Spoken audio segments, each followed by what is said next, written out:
मोदी ने शनिवार को अयोध्या में महर्षि वाल्मीकि इंटरनेशनल एयरपोर्ट का उद्घाटन किया। अब अयोध्या शहर एयर कनेक्टिविटी के जरिए देश विदेश से जुड़ गया है। भारतीय एयरपोर्ट प्राधिकरण के अध्यक्ष संजीव कुमार ने बताया कि इसे 20 महीने के रिकॉर्ड समय में तैयार किया गया है। उत्तर प्रदेश सरकार के साथ भारतीय विमानपत्तन प्राधिकरण ने पिछले साल अप्रैल में MOU पर हस्ताक्षर किया था। इसके अनुसार ही अयोध्या एयरपोर्ट को तैयार किया गया है। उत्तर प्रदेश सरकार की ओर से अयोध्या एयरपोर्ट के लिए 8 से 21 एकड़ भूमि मुहैया कराई गई। वहीं संजीव कुमार ने आगे कहा कि अयोध्या के लिए एयर कनेक्टिविटी जरूरी है और एयरपोर्ट प्राधिकरण इस विस्तार से खुश है। उन्होंने कहा कि अयोध्या में कनेक्टिविटी बेहतर होने से अधिक संख्या में पैसेंजर्स का आवाजाही बढ़ेगा। हम एयरपोर्ट अथॉरिटी में इस विस्तार को लेकर बेहद उत्साहित हैं।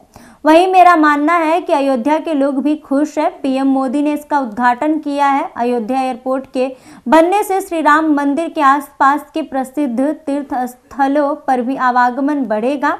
वहीं अयोध्या की ओर आने वाले तीर्थयात्रियों को इस एयर कनेक्टिविटी का लाभ उठाएंगे। एयरपोर्ट प्राधिकरण के अध्यक्ष ने नवनिर्मित हवाई अड्डे पर टर्मिनल के विस्तार की संभावना की और भी इशारा किया।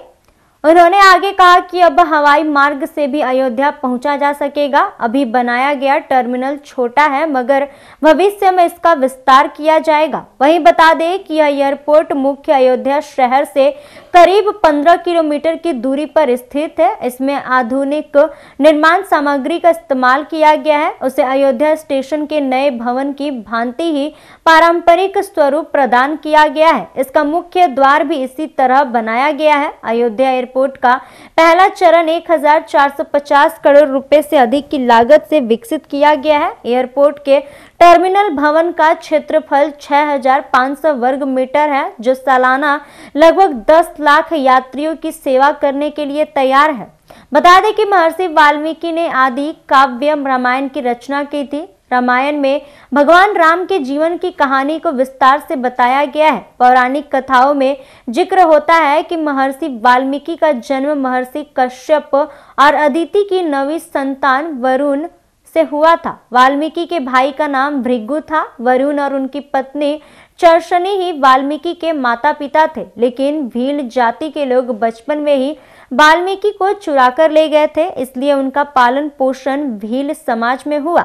वहीं वाल्मीकि के बचपन का नाम रत्नाकर था और वह एक डाकू थे जो जंगल से गुजरने वाले लोगों से लूटपाट करते थे। एक बार नारद मुनि जंगल से गुजर रहे थे, तभी रत्नाकर ने लूटपाट के लिए उन्हें रोक लिया था। नारद ने रत्नाकर से पूछा कि तुम ये पाप क्यों करते हो? तो रत्नाकर ने जवाब दिया था कि वह अपने परिवार के पालन पोषण के लिए ये काम करते हैं। रत्नाकर की बात सुनकर नारद मुनि ने कहा था कि अपने परिवार से पूछकर आओ कि क्या वह तुम्हारे पाप के भागी बनेंगे। जब रत्नाकर परिवार से पूछने गए तो उनके परिवार ने साफ मना कर दिया और कहा कि वह उनके पाप में भागी नहीं बनेंगे। इसके बाद रत्नाकर ने गलत रास्ते को छोड़ दिया। रत्नाकर एक बार ध्यान की अवस्था में बैठे थे। वह ध्यान में इतना मग्न हो गए कि दीमकों ने उनके शरीर में अपना घर बना लिया। इसके बाद से रत्नाकर का नाम वाल्मीकि पड़ा। वहीं वाल्मीकि समुदाय दलित जाति से आता है। ऐसे में जब महर्षि वाल्मीकि का जिक्र होता है तो लोग उन्हें भी दलित जाति से संबंधित मानते हैं।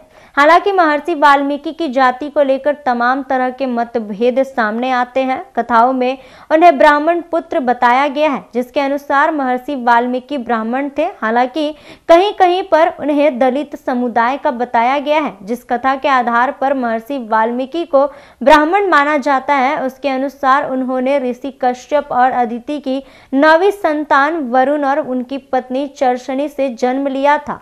फिर भी तमाम बुद्धिजीवी इस बात को लेकर मतभेद जताते हैं। उनका तर्क है कि महर्षि वाल्मीकि की जाति के बारे में निश्चित तौर पर कुछ नहीं कहा जा सकता है।